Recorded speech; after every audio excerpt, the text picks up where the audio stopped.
تیسری چیز جو ہماری بے چینی کا سبب ہوتی ہے وہ کیا ہے؟ اللہ پہ توکل کی کمی.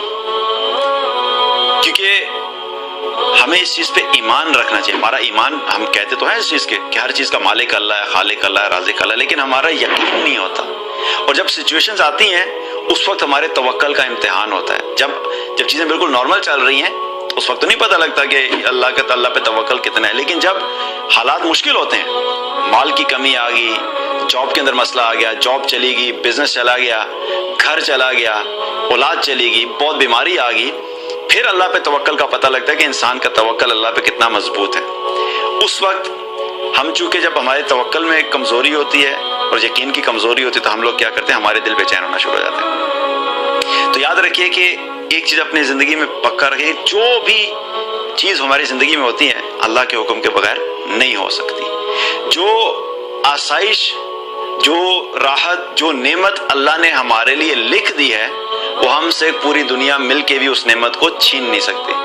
اور جو مشکل اور جو مصیبت ہمارے نصیب میں لکھ دی گئی ہے پوری دنیا مل کے بھی ہمیں اس سے بچا نہیں سکتی. تو اس لیے اللہ پہ ہمیشہ ایمان رکھنا چاہیے کہ اگر رزق کی کمی آئی ہے تو کیا ہے کہ رزق کا مالک تو اللہ ہے. جتنا مجھے مل رہا ہے وہ اتنا ہی مجھے ملے گا. ہمارے رزق میں ایک ذرہ برابر بھی زیادہ نہیں ہو سکتا جب تک اللہ نہ چاہے. اور جتنا اللہ نے لکھا ہے اتنا اللہ ہمیں دے کے رہے گا. اولم یعلموا ان اللہ یبسط الرزق لمن یشاء ویقدر، کہ جانتے نہیں ہے کہ اللہ ہی ہے جس کا چاہتا ہے رزق بڑھا دیتا ہے اور جس کا چاہتا ہے رزق کم کر دیتا ہے. امن ھذا الذی یرزقکم من امسک رزقا، اگر اللہ تمہارا رزق بند کر دے تو کون ہے تمہیں جو رزق دے گا؟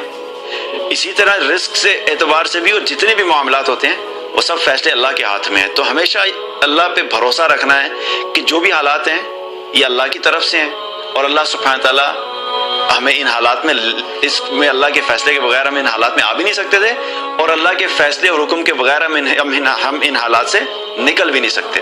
تو یہ توکل ہونا بھی بہت ضروری ہے. جب یہ توکل مضبوط ہوتا ہے تو پھر وہ بے چینی والی کیفیت کیا ہے؟ وہ کم ہو جاتی ہے. حالات وہی ہوتے ہیں لیکن کیا ہوتا ہے کہ انسان کی بے چینی ختم ہو جاتی ہے کیونکہ اس کا یقین ہوتا ہے کہ میرا رب مجھے ان سچویشن سے ضرور نکالے گا.